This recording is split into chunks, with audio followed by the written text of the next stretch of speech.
Welcome back to the channel, everybody. Today is May 11th, 2025, and back on April 10th, we did our first update of our fava bean beds that we sowed sometime in late February. So it's been about a little over 2 months since those seeds went into the ground. This is the Broad Windsor variety, which by reputation should get somewhere between 2 to 4 feet tall, depending on which site you look at and what pack of seeds you're reading on the back of. I'm pretty pleased with the growth so far. It's versus the last update, it's night and day as far as the plant size goes. They've already been flowering. Some of the flowers have started to die back a little bit, which makes me think that the pods are going to start forming. I'm still thinking we're probably about, I don't know, maybe 30 days away from our first harvest. Could even be earlier if I want a more tender bean, but I'm trying to get some pretty good sized beans through and through for this.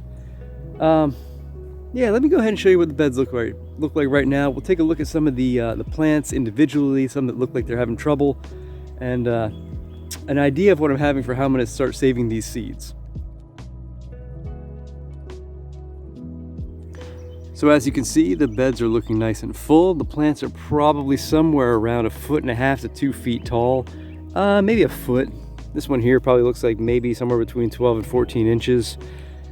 As you can see from a growth pattern, they do tiller out at the base. So instead of having just one stalk straight up, you do get multiples. And that leads me to my first thought that I have when it comes to saving seeds. With using sort of a bit of a square foot mentality, I don't necessarily want to save seeds from a plant like this that is simply sending out one shoot. I'm thinking that I'm looking for plants that are much more robust. This one here, for example, is one of the taller ones and has 4 solid tillers. His next door neighbor has 3 with a really good height as well. So I'm thinking that I'm going to earmark some of these plants as ones that I'm identifying for that which I want to save seed. So with regards to the seed saving, I want to make sure that I'm saving a lot this year.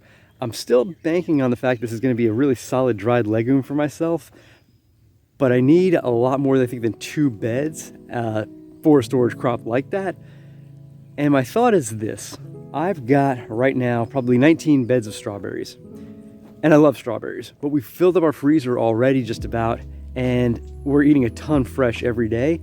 So I can probably cut my strawberry beds from about 19 down to maybe somewhere between 8 and 10. And I'm thinking all of that extra capacity can be used for these fava beans, because they're probably going to take a lot more space to get some kind of a decent yield. Whereas the strawberries, I can still get a great yield with half the space.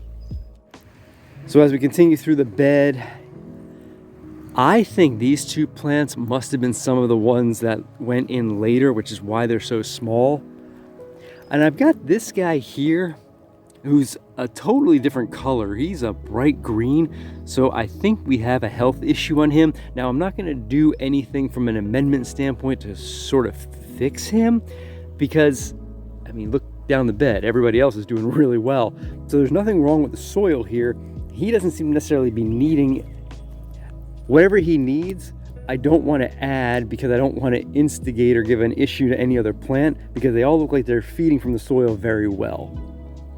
Now, one thing you might notice from the previous video is I actually did remulch the pathways around it because I had some pressure from weeds, and I did mulch both these beds with a thin layer of fresh grass clippings, just because I wanted to, again, tamp down a little bit of weed pressure that I had and just cover the soil because it was looking a little bare. I'm not expecting that sort of a mulching to feed the plant this season, but I'm always looking for opportunities to feed the soil long term. So mulching it for a plant like this was very easy because they grow so upright, so adding extra organic matter around the base of them is a really simple process versus my strawberries, where I would love to add some mulch to that. I can't really do that until season ends or I pull them out, because it's hard to work around the base of the plant, and the plant's leaves are almost acting as a bit of a mulch because they are relatively densely planted. But these don't offer me that courtesy, so mulching around them is very easy. And they're not going to kind of self-protect the soil with a nice big canopy.